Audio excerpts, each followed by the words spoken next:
Good afternoon, this is Gary Kavanagh here on TRSI. I'm here today with my friend and colleague, Michael Dwyer. I must apologise for not being with you last week. Circumstances beyond my control arose, which I needed to deal with. I assure you, it was not my fault. Michael, how have you been? I'm very well, Gary, and I'm delighted to see you're playing the blame game. It's not a game, it's more of a semi-professional sport at this point. Okay. It was unfortunate that we missed last week, because there are actually quite a lot of things that we had wanted to talk about, most of those now being out of date, but there was one I just wanted to mention in passing, just because I love to do so. It's from the Journal. A number of the staff of whom, Michael, I understand, are over in Brussels at the minute for some sort of misinformation junket. So it's good to see them getting around and still taking that EU money.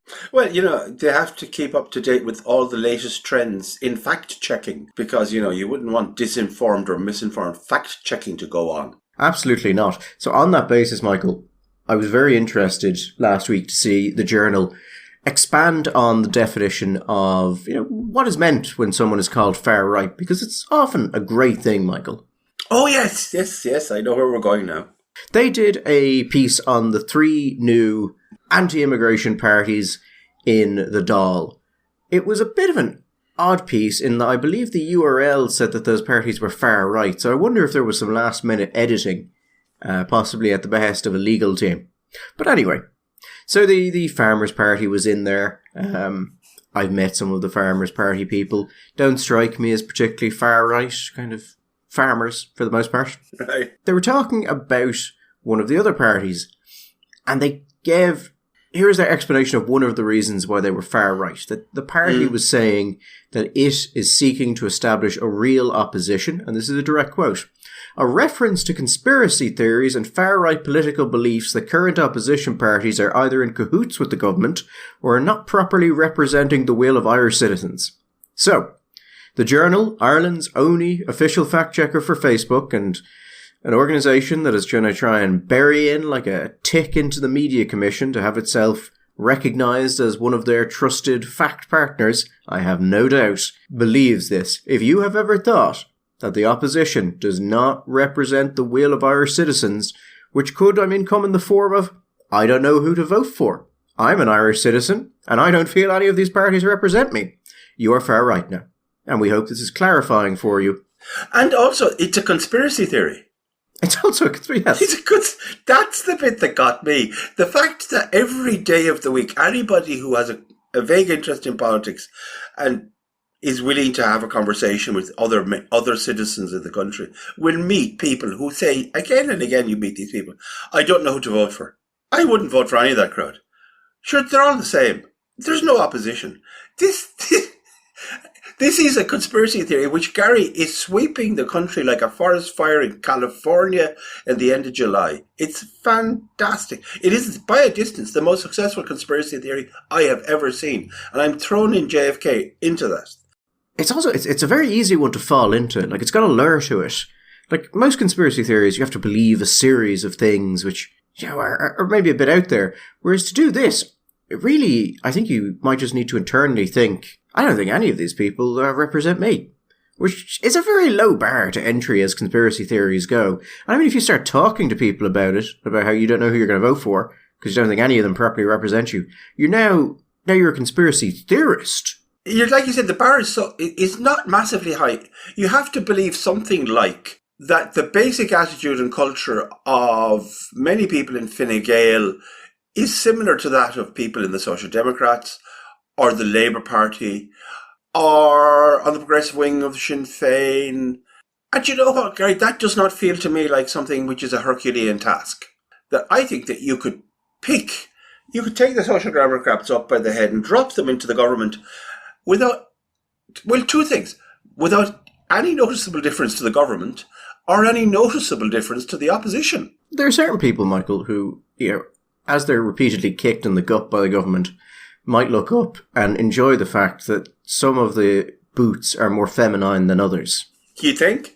There's a question of how much difference that makes, but, the aesthetics will change a bit. And the aesthetics are so important to us all. It's politics. The aesthetics are everything. Well, certainly, the aesthetics were vitally important in the far right, as that penchant for the black uniform and the highly polished boots and the mass formation, marching. So, yeah, I can see that. The aesthetic is an important factor. So I do wonder about this then, Michael. If merely thinking that the current opposition does not represent the will of the Irish public. By the way, the will of the Irish public. It sounds like something like it's a little mini essay from Schopenhauer or something. The will of the people. It does have a little bit of the Volk. What is the Volk of the people? Yeah. Which is a bit of an odd one in... You're fair right weird. If you believe they don't represent the Volk. The will of the people. We all want to be Germany, but who has the sheer will?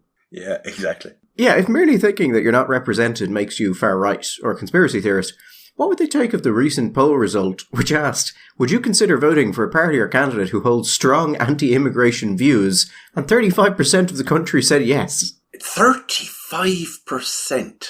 Yeah, no, I went back and pulled the original time they asked this question, which was in September 2021.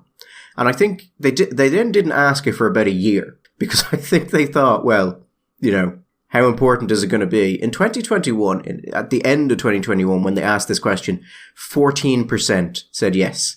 And 76% of people said a straight no. Now, by the end of last year, it was 28% of people said yes. Now it's 35%. No has gone from 76 to 63 to 54. 76 to 54. You'd almost think, Michael, that the government don't really have a handle on this. I have enjoyed their decision to release multiple videos. This is mostly Fine Gael talking about how immigration is necessary to keep the Irish economy functioning, because it has been met nearly just singularly with people going, I don't think anyone has a problem with that. Or most people don't have a problem with that. This kind of seems like you're trying to combine some views to make it easier to defend. Well, they have basically had two lines of attack or defense, depending on how you look at it. One, I can't describe it really more sophisticated than calling people names. Simply just I love, you know, when journalists do that thing when they're being interviewed, and they say this in a tone of somebody who's saying something, you know, which has to be said, but they're one of the very few people with the courage to say it.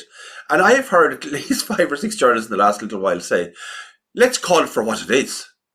Racism and bigotry. And you're going, yeah, but that's what you're all saying. So basically they're saying, 2 lines. One is to call the people who have concerns racists, bigots. So it's basically call them names and see how that works. Strangely, Gary, not working that well. Calling people names isn't generating the warm, fuzzy feelings. And the other one is to conflate 2 completely different issues. And I really actually don't believe that even the staff writers of the Irish Times and the members of the Oireachtas are actually that stupid, that they themselves are confusing the difference between somebody who is a qualified brain surgeon who is coming over from Islamabad or Cairo or Caracas or wherever to work in the health service, and somebody's coming in a refrigerated container into Rosslare. I think there are 2 different categories. Now, I think we should care about the poor bastards who are coming in the refrigerated containers in Rosslare also, because human beings. But there are 2 different things that I think most people have worked out, and the reaction, I'm curious if you've had a similar experience, Gary, of many people that I've talked about this is many people, it's the same question, which is, do they think we're stupid? Do they think that we're thick, that we can't tell the difference between one thing and the other, and they're just going to mix it all up, and we're going to get confused and go, oh, all right, that's the people working in the hospital. So, sorry about that, lads, got that wrong. I won't care about this anymore. It's a pretty classic example of a debating technique called a Mott and Bailey, which is where you have a broader point, and when people push back, you fall back to a narrower point. And you try and conflate the 2 arguments, basically. So you don't want to have a conversation about misuse of the asylum processes or any negative consequences from that. So instead you have a conversation about legal immigration, and then when people push back on you, you say, oh, no, of course, It also seems strategically unwise to do these two things because they are technically delinked, I think, in a lot of the public's mind. Yes. The public seem to have a problem with asylum seekers and a basic defense that this is not working, that the system is being taken advantage of, a basic fairness argument. If you start trying to basically defend that, which is a policy failure, with immigration as a whole, you risk linking those two areas together. And one being so unpopular that it actually drags the other one down with it. And that seems unwise. Already the response to people talking about the HSE has been to, anytime there's an issue with asylum seekers, mockingly refer to them as surgeons. Yes. So you can already see that it's happening. At no point, you might want to decide to stop, but the government has failed to an incredible level to deal with this issue, and they seem unable to deal with it. They are moving in certain directions now. The conversation is very much changing. There's talks about more checks, more barriers, about basically trying to ensure the legitimacy of the process. And I don't think that will work to stave off a lot of these concerns. At which point our friends in some of the anti-far right groups are going to start saying that, well, that's because you're giving these people what you want and you're empowering them. Whereas actually I think it will fail for the very simple reason that the government is being led on this issue. And it doesn't seem like it's doing things because it has any strong position. It's just doing things because the polling is going against it. And that's a very different thing. Well, also there's a decent chance, we shouldn't prejudge them, maybe will actually be able to execute the things that they want to do. But here, for example, it was announced that they're going to expand the number of countries on the safe list, right?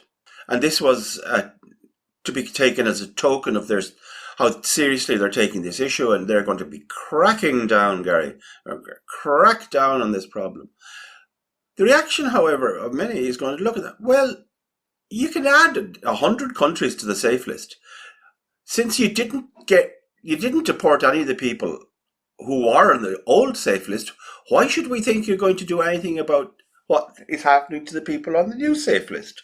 You're just doing something completely performative.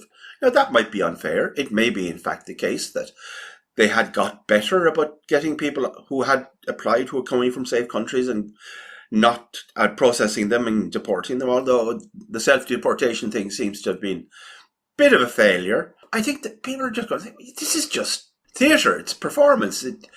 You wouldn't do it on the old list. Why are you going, this is nonsense. Also, just as a general point, you're talking about linking two things you don't want linked.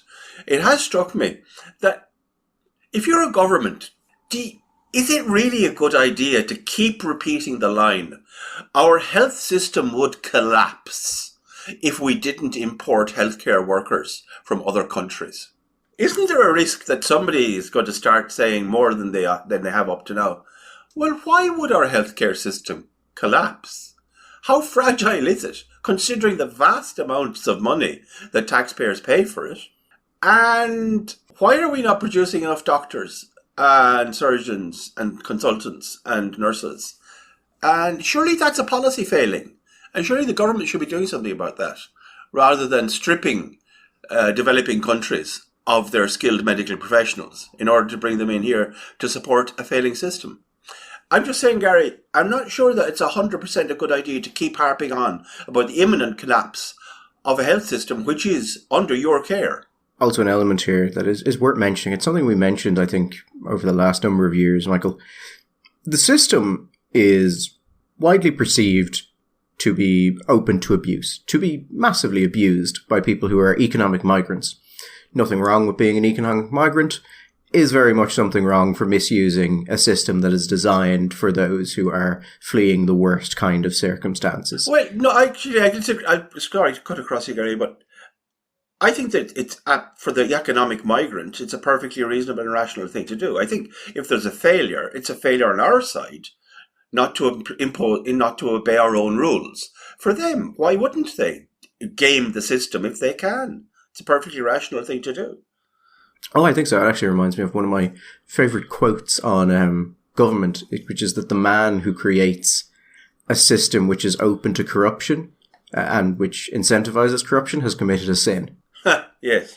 Because people will act as you've incentivized them to. But I think one of the things here that's been clear for years is that the more the system is abused and the more the government lets the system be abused, the more damaging it is to actual legitimate asylum seekers. Yes. Because people will come to see all asylum seekers as frauds when that's not the case. There are people who are legitimately in great need, and there is a strong moral argument to help. But that doesn't mean you just remove all the guardrails and let anyone in and refuse to deal with what appears to be clearly happening. And I mean, the system is not fit for purpose and there is massive exploitation of it. That's been allowed to fester for years. And it's the same thing you see all over. Things happen very rapidly and people struggle to understand them. And then usually what has happened is that problem has been there for years. It's been ignored. It's created opportunities and risks. And then eventually they're actualized. And what seems like it's happening due to current situation or circumstances is actually because of a decade of mismanagement. And I think that's clearly what you're seeing here. It is going as badly as it is because it was let get terribly bad before it became overwhelmed. On a funnier note, Michael, you were saying about difficult conversations there. The Irish Times had a wonderful article, I think on Wednesday, and I think that they've actually gone back and edited the headline, but the initial headline was, "Let's have the difficult conversation about immigration." And then when you scroll down, the subheading was, "How racism, privilege, and a discursive vacuum cloud the controversial issue of immigration." A subheading I saw and went, I don't think that's a very difficult conversation for the Irish Times to have. No, I think that's a fairly easy one. I think everybody sitting around with coffee and chocolate biscuits could nod sagely along and say, and agree fairly quickly. Racism, privilege, and what? Discursive? Discursive vacuum. Discursive vacuum. God, that's high class. Oh, it actually had a wonderful line that I wanted to give you because I thought you'd like this. So they had, it was an article about a podcast the Irish Times did. Now, they had two doctors from Maynooth, which is usually... That was a good start. I don't know if they were from the Communist Geography Department of Maynooth, but they're from Maynooth. And one of them, a Dr. Barry Cannon, said the following: "The economies of the West were built on imperialism, and racism was almost invented to justify the imperialist project. It's not difficult to tap into the historical racism that exists in our societies, and I think the far right plays on that too. Would you accept, Michael, that racism was almost invented to justify the imperialist project?" Where? In China? In Japan? In Tsonga, in West Africa? The Aztecs? I don't know. Which imperial project are you referring to? Now, Michael, you know when that's said, there's only one imperialist project it's ever referring to. I know, it's the Parthians. Why do people have such a set down on the Parthians? They always getting out of the Parthians. But, they weren't bad guys, Gary, and they were very good on horseback with the old bow and arrow. It's because the pro-Akkadian Empire lobby is just too strong to challenge. I know. It's just, they're out there. They're in the pockets of big Akkadians. No, I'll tell you the thing that, more than that, what was it? West was built on the imperial... The economies of the West were built on imperialism. Now, I don't want to get overly technical here, Gary, but from an economic history point of view, that's what we call bullshit. Now, Michael, are you going to refer to any of those studies which actually looked at this issue? Because that's unfair. Well, yeah, I could do that, but I think that would be unfair. I will refer them to the work of Deirdre McCluskey, the economic historian and economist, on the subject, and a host of other people who have shown that, first of all, generally speaking, empires cost them money. And the more you actually, you created empires that you actually had to occupy. The Brits made lots of money in trading, and they kept trading posts, but we won't get into that.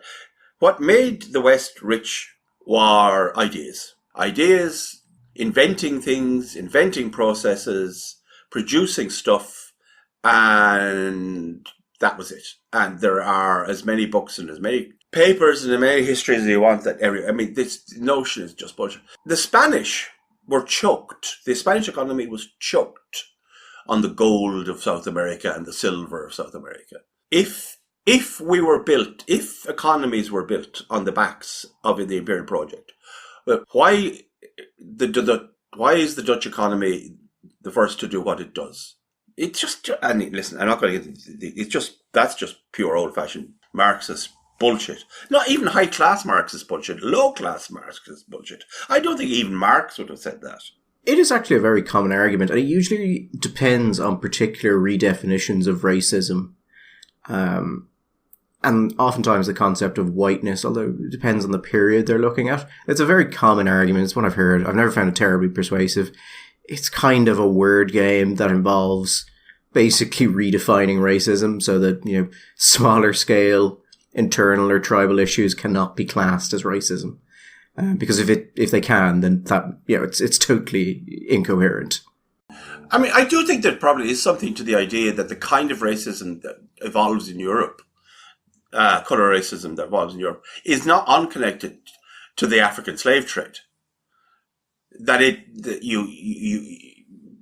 When you move beyond the medieval attitude to slavery, which is, you know, hey ho, shit happens. And say if you went and looked at the Venetian galleys, from which there were the Slav and slave or cognate, most of the slaves would have been white, and many of them slaves, many of them Slavs. But when we move out of that, from when slavery is just seen as one of those things that happens to you in life, and it starts to, there's a sense that it has to be justified, that there has to be a moral underpinning to it, then I think there is an element of, but that's a separate issue. That's nothing to do with the imperial project generally. And I think that's one of the things that you see in the United States, and one of the things that poisoned the nature of race relations in the United States was this baptism of racism, where they see that there was a desire to justify the enslavement of only and exclusively black Africans. But no. Anyway. Do you remember the Crosscare report on the far right? Yes, I do. Barry Cannon, the person who gave that quote, was one of the authors of that report. For those who aren't familiar with this, Crosscare is a charity of the Catholic Church. And this report, which Crosscare, I believe, partially paid for, came out and gave one of the defining characteristics of the far right as familialism. Now, they said that this was a form of biopolitics which views the traditional family as the foundation of the nation. Biopolitics, Jesus, these people are good at inventing areas that they can squirrel into and say, well, let's go off and study that and get people to pay us to study that. And then we can have courses on that and maybe degrees in that and maybe chairs and professors and lecturers. What are you doing? I'm going to do a degree in social theory and biopolitics. I believe they did go on to then say, yeah, and also subjugates individual reproductive and self-determination rights to the normative demands of the reproduction of the nation. Oh, God. Of course. I believe at the time we pointed out that it was quite odd for the Catholic Church to fund a report saying that viewing the traditional family as the foundation of the nation as a cornerstone of fascism was a bit odd, given those are the views of the Catholic Church. Yeah, indeed. And what seemed to be the point regarding the infringement of the autonomous rights of the individual to control their fertility et al. Was a fairly obvious reference to another position the Catholic Church has. We have found the enemy and he is us. Yeah. Speaking of government policies that are making this issue worse, there has been another building burned, which was... There was apparently talk that it was going to be used to house asylum seekers, Michael, and it's burned down. And I'm, going to go out there, Michael, and make this argument. If people keep burning down buildings and no one is arrested for doing so, people will continue to burn down buildings. That doesn't signal a growing far right. That signals the fact that the state has said to people, you will lose this argument if you have it with us normally because we don't care, but if you just burn the building down, there will be absolutely no consequences. So what you're saying is you support people burning down buildings? I support the state reclaiming its monopoly on violence. And that sometimes, Michael, issues that seem unrelated can be very related. So, for instance, effective policing of the country might stop people burning down buildings. That seems unlikely. Effective policing in this country, Gary? I mean, come on. Really? Yeah, I mean, in part, this is a new failure, and in part, I think this is people just realising how low the closure rate of police investigations of arsons are. Did you see that, by the way, on a completely unrelated subject, last year 500 members of the force left the Garda Síochána, which I think was a record for any 1 year. I believe the guards are down just shy of 1,000 people since 2020. So, I mean, this is a great time if you want to win an argument by arson, or if you have a very good insurance policy and you just don't want that building to be there anymore. We should all have good insurance policies, Gary. It does seem like the state has failed at many levels, on many things. Other things it does quite well. But you have this argument, you have this debate on immigration and asylum seekers. It doesn't seem to be going well, so you basically move stuff around but make it clear to most people that ultimately they cannot decide who's going to live in their community. A finding that would be very, very surprising to councillors and TDs who are familiar with the planning system. Mm-hmm. But I digress. And then you allow basically a trump card to be played with no consequences, where, okay, we're not going to listen to you, but yeah, the building just doesn't need to exist. It's, if anything, I said that the man who creates a system open to corruption is committing a sin. If you, the government is kind of at this point incentivizing people to burn shit down. Well, until they reach the point where they provide the disincentive, which is obviously the guy or the gal being arrested, charged, convicted and put in chokey. Assuming that any of those particular steps can be eventuated and then put together. They seem to be bad at putting, well, it depends on the judge, I suppose. Some judges will put them in chokey, some will sympathise and put them back out in the streets, but there you go. That's a whole other subject. Yeah, but I don't think any of these arsons, I have not heard of any of the investigations moving to anything resembling a conclusion. I don't know. Is it a peculiarly difficult thing? I mean, is it hard to identify suspects? Maybe people are silent because it has almost the tone of a political crime.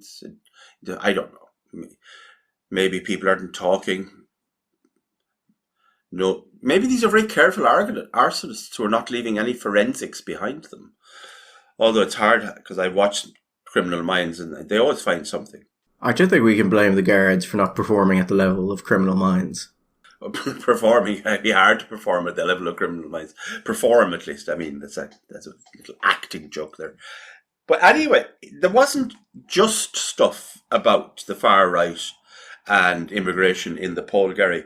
We saw the absolute collapse.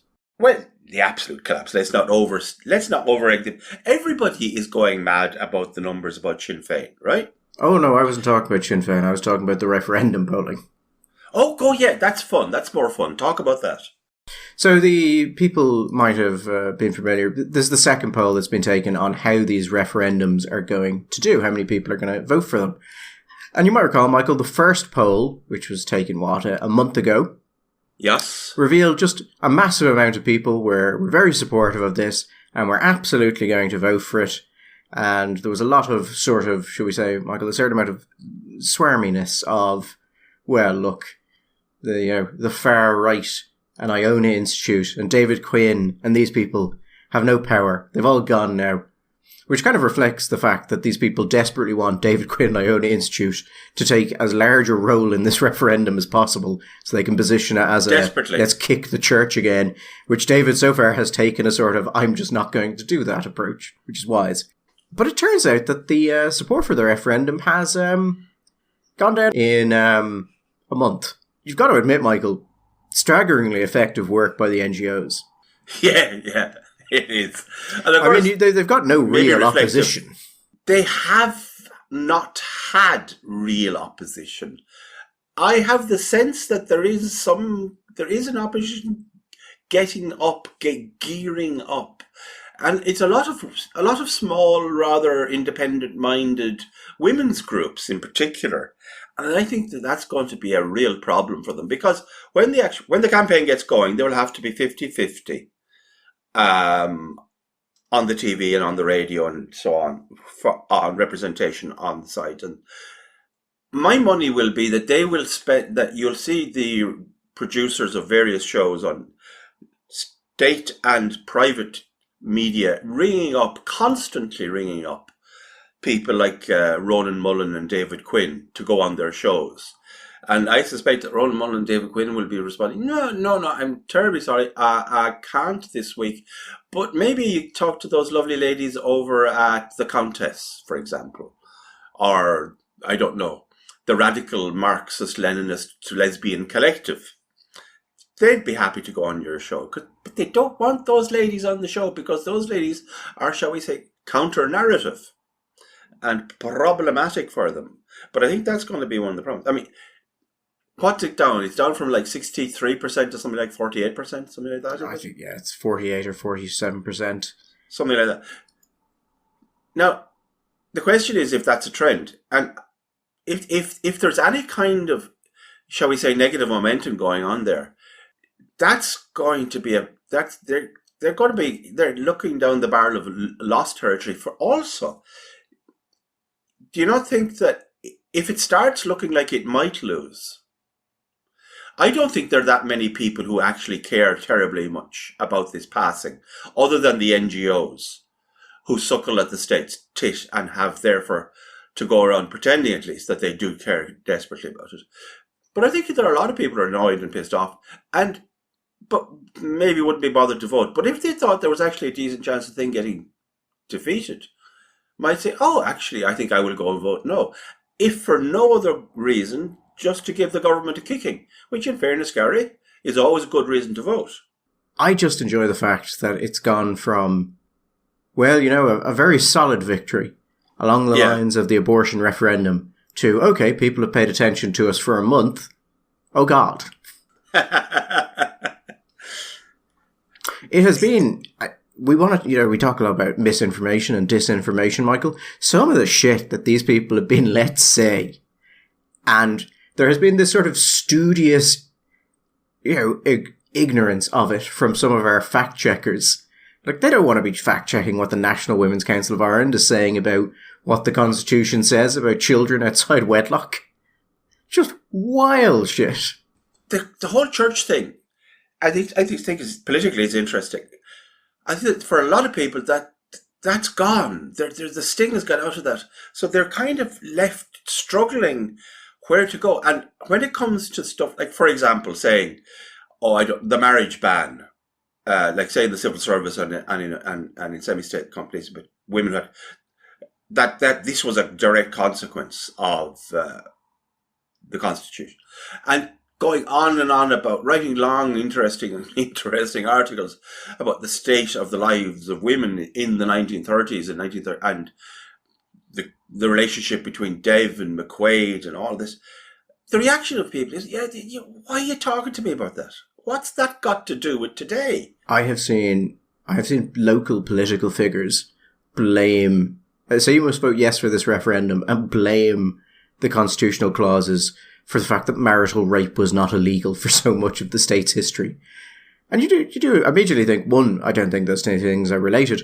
But secondly, even if they were, then we wouldn't have been able to make marital rape illegal without changing the Constitution. And the fact that we were able to do that strongly indicates that the clause had absolutely nothing to do with it. In fact, many of the complaints I've seen about the clauses, particularly the women in the home clause, can basically be summed up with, well, the problem is that that clause was not actually considered important, and that it didn't impact on things that it should have impacted on, which is perhaps not the most compelling reason to get rid of it, as opposed to treat it seriously as a constitutional clause should be. Well, in fact, and that's ironically, they've drawn attention to this bit of the Constitution which says that the government should try its best to vindicate the possibility that women who don't want to be forced to work outside the home for economic reasons, not that they have to stay in, which we're told, they're being changed.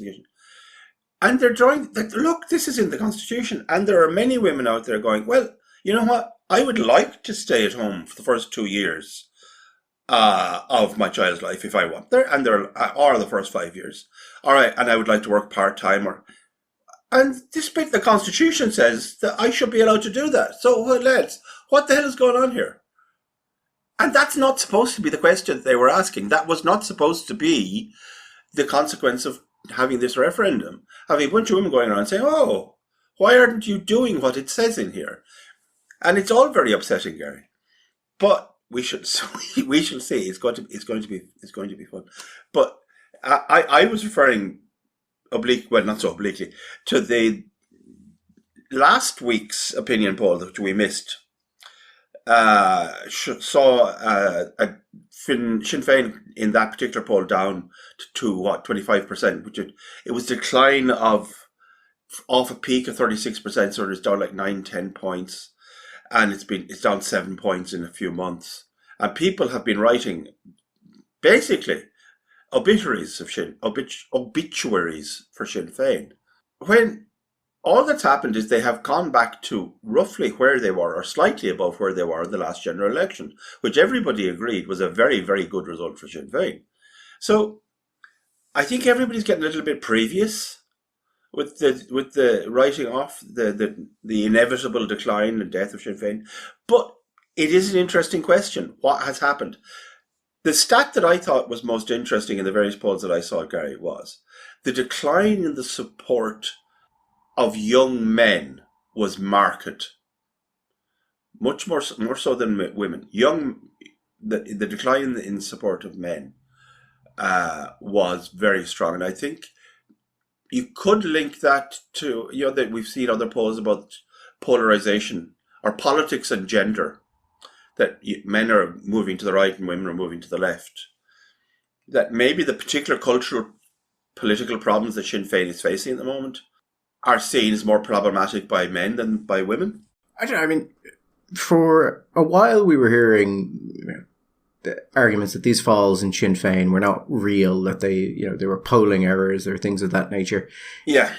I mean, Ireland thinks as much the same thing. They have them down 1 to 29%. It's a clear and persistent trend across all of the polls at this point. It absolutely seems that they are losing ground. So one thing that's actually is worth touching on is they asked people, would you vote for a party or candidate? Or actually, I think they asked, would you consider voting for a party or candidate with strong anti-immigrant views?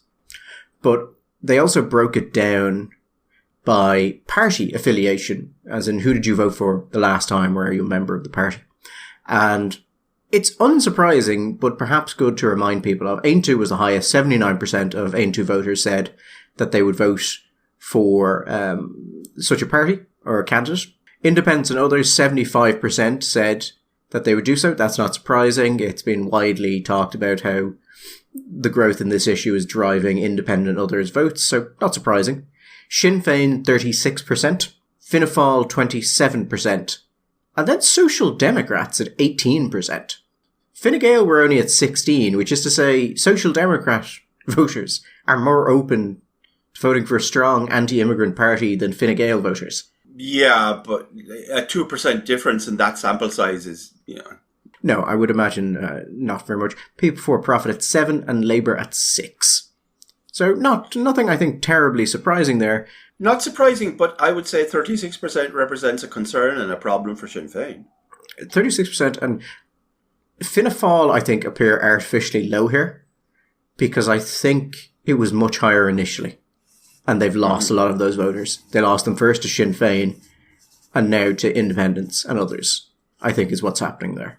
Yeah, now they're just down to core believers, true believers. That's the sort of result, Michael, that you would assume a party that had competent strategic staff would find very interesting, and which in Ireland will almost certainly go, if not ignored, I think noted, and then there will be a decision made not to act upon. A wise and sagacious decision not to act, because acting is dangerous. I think the question there for them is when they actually get into the election cycle properly, and hopefully they have some time to put immigration behind them, and they can refocus on things like housing. Can they claw their way back up? But it's definitely not where they want to be. I think a lot of what we're seeing in relation to Sinn Féin and also some of the polling on various other issues is going to put some pressure on the government to hold an early election to get this done. I wonder what way they'll go in it, though, because there's an argument that you can kind of wait out and see, can you fix some of the immigration issue and then go? Or is an argument that it's just going to keep getting worse and go now? Well, to an extent, it would depend. Well, to a large extent, I think it would depend on what kind of political balls the government has. If they actually had the political will to charter, as we have been told, to charter a bunch of planes and in the space of a few weeks to deport large numbers of people, that kind of television, that would send out a certain kind of message to the voters who are concerned to worry about this, that the government is now serious about it, that people who have been down for deportation for a long time are going to be deported. We were told, I think, by the minister that those who are considered dangerous would be prioritised. I thought that was an odd thing to say, Gary, in the sense that it seemed to be an admission that there are dangerous people here ready to be deported that are not being deported. And that seems like a bit of a failure. Or am I wrong? Well, the government did run into that problem that they kept saying things like there's no relationship between immigration and crime, and people kept pointing to examples, because there's a couple now, of asylum seekers who were refused because they're just clearly not asylum seekers and then never left the country, and then the crimes they were committing. So that was a hard one, because you can say, I'm not going to comment on individual cases as much as you want. After a while, it starts to look bad. Yeah. I mean, and this stuff of, voluntary deportations, and we're sure these people left. And then as you question them, it becomes clear they actually have no information on who's left or not. And they've just kind of assumed. We had Fatima ask one of the ministers why they would assume that. And I think it was Helen McEntee. Actually, sorry, it could have been Ben Scallon. Ben Scallon who asked, not Fatima who asked Ben Scallon. That would be a strange turnaround. That would be a strange one. And the answer they got was, well, once this is declared, they can't get a job, they can't access hospital services, they can't access any of these things. So it would be very difficult for them to stay here. And you sort of think, we have a massive black economy. Yeah. It probably would. And also, they wouldn't receive hospital care. I would be very interested to see if that's actually true. I suspect if you turn up to an Irish hospital, even if you don't have a PPS number or any other workable, I suspect you will be treated. I think that there would be an ethical requirement if a person presents themselves to a doctor and they are ill, and particularly like if they're seriously ill. I think there would be a serious ethical requirement that the person be treated. I mean, within the constraints of the Irish health system, that treatment might take time or be delayed, but they would, I think, at least be. It would seem to me to be very strange that they would ask for a PPS number and they'd say, "No, I don't have a PPS number," and then say, "Well, I'm sorry, then we can't treat you." It seems unlikely. It's not impossible, And like we've heard of hospitals around the rest of the world where they perform the insurance biopsy, where they go into your wallet to find your insurance card, and if you don't have one, then you're packed back in the ambulance and sent on your merry way. But I don't think that would happen here. Actually, on McEntee's comment, I think it's worth giving the exact comment. I think it's very difficult for anyone in this day and age to be working or living in the black economy. Really? Now, the Irish black economy is estimated at a value of tens of billions of euro. So I'm going to go out and limb here, Michael, and say, if your black economy is worth tens of billions of euro, now a lot of that is going to be lads doing stuff cash in hand, which is criminal, but yes, not what people are thinking. But it's still a massive, should we say, more severe part of the black economy. I think there's quite a lot of space for someone to work and live. Would you be able to open an online bank account? Like, say with Revolut, if you had your own document, like your own passport. I think the thing here, Michael, is there would be ways to do it. I'm not singling out Revolut there. I mean, there would be ways to do it with Irish banks in general, but they would require a documentary fraud. And that kind of goes back to what Helen McEntee was saying.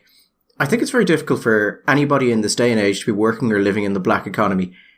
Is a staggering statement from the Minister for Justice. It is a bit, it's a bit rich.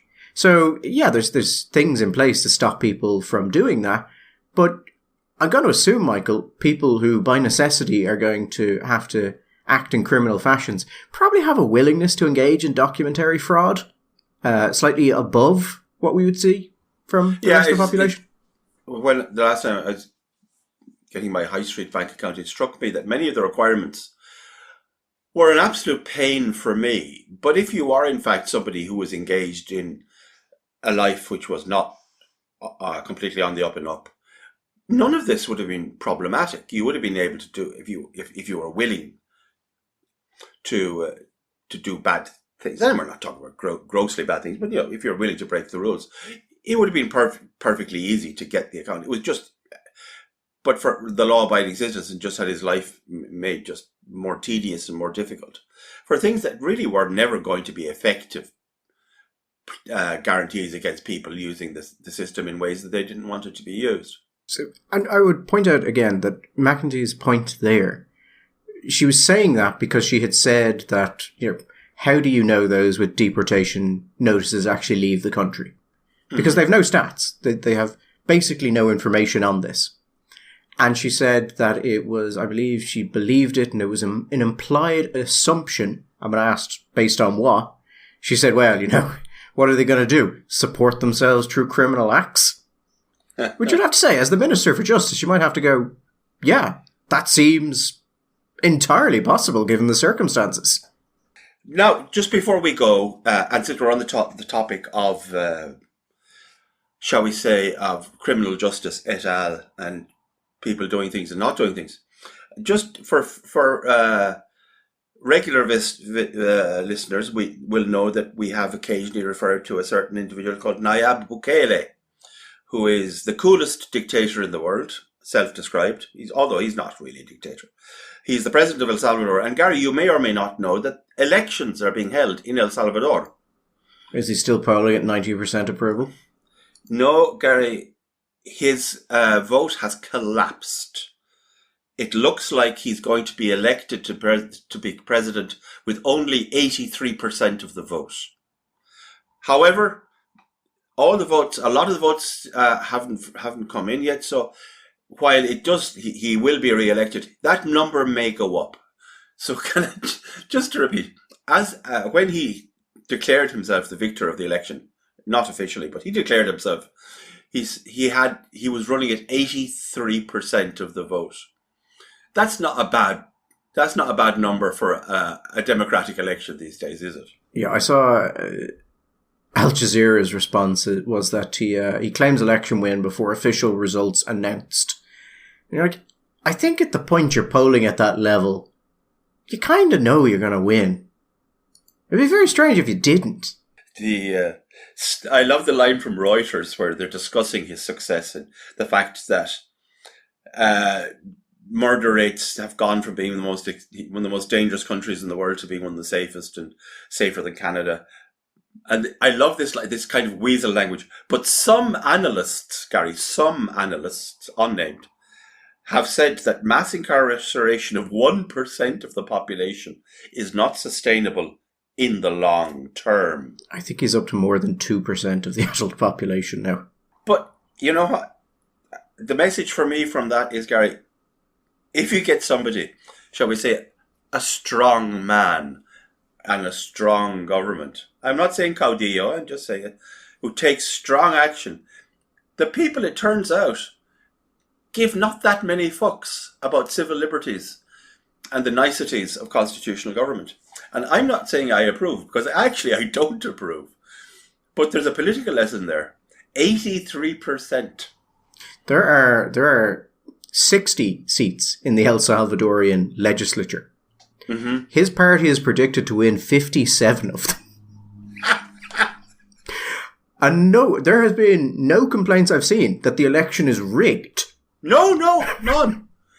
We for those of us who are paying any kind of attention to Salvadorian politics, the discussion for some time before when the election was upcoming was who the opposition would find to run against him, and they were person after person was going, no, what's really no?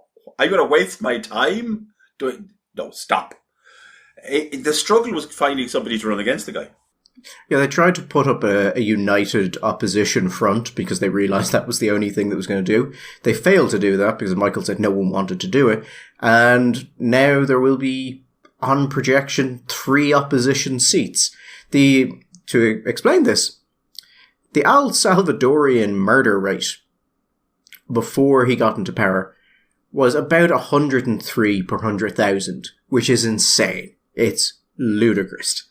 There was something like 17 murders a day at one stage in it, and an average of 6. It was crazy numbers.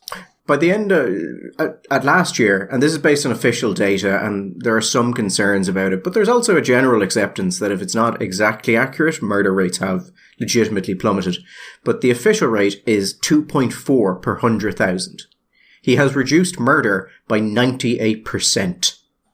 Incredible stuff. And what we've talked about, Gary, before in this context is that murder is obviously the top of the tree when it comes to crimes. It's a bit like your wolf or your lion is the top of the predator. But underneath it, it's going to be symptomatic of a vast array of other crimes that these people are committing as well. There are going to be assaults and intimidation and thefts and burglaries and sexual assaults and rapes. And all of those other crimes are down as well. And the simple capacity for ordinary El Salvadorians to live in some kind of peace. Also, the economic benefits have been tremendous as well. But just this is what happens when you give you give people the opportunity to live in security, to live in a degree of peace when before they were being terrorized by criminality. You take that and you take that away at so many different levels, and it's just transformative. And I don't see President Nayib Bukele losing any elections anytime soon. There have been some great fun, some of the newspapers on the ground asking voters who they're voting for and why. And at that point, it's all just his voters. Yes. There's no one else. Yeah. And it's just like, it's 10 out of 10. 10 out of 10. Well done. It's the kind of thing that an Irish politicians would go to bed at night, and dream about. You can imagine Leo in his PJs lying there thinking, oh, to be Nayib Bukele, oh, to be loved. Now, there are some people saying his re-election is unconstitutional. And there was a very technical thing with the Constitutional Court where it was a kind of a ruling where they said, he could stand for re-election, but he couldn't do certain things in the role of presidents for, I think it was 6 months before he took power. And people are very unhappy about that, but that was what the Constitutional Court said. Now they're saying he packed the Constitutional Court. There's a long back and forth on this. But the general thing is the public don't give a shit. Legitimately don't seem to care. Just don't care. It's very upsetting. One actually thing that was interesting before we sign off, Michael, from some of the reports I've seen on this, is when reporters have asked his supporters, or even just general people, what about the innocent people who are going to be caught up on this? Because, you're going to have to, you've imprisoned so many people, you have to have some innocent people. Oh, I don't doubt that there are people in prisons in El Salvador who should not be there. Now, I think El Salvadorian gangs very much helped by getting really into an aesthetic that involved full-body tattoos. That is also true. An open celebration of their crimes. Yeah. Which, was probably a sign of how bad things had become, but certainly made cleaning it up. There is no sort of, and we should stop. There's just it's impossible to avoid that, and it needed to happen anyway. Yeah, it's kind of ruthless. It really, very little abstract thinking along the sort of the Rawls or Dworkin and taking right seriously line. You get the feeling very few of these people have done advanced degrees in moral philosophy in Harvard. Anyway, I think we can now safely sign off, and we will be back next week. Bye-bye.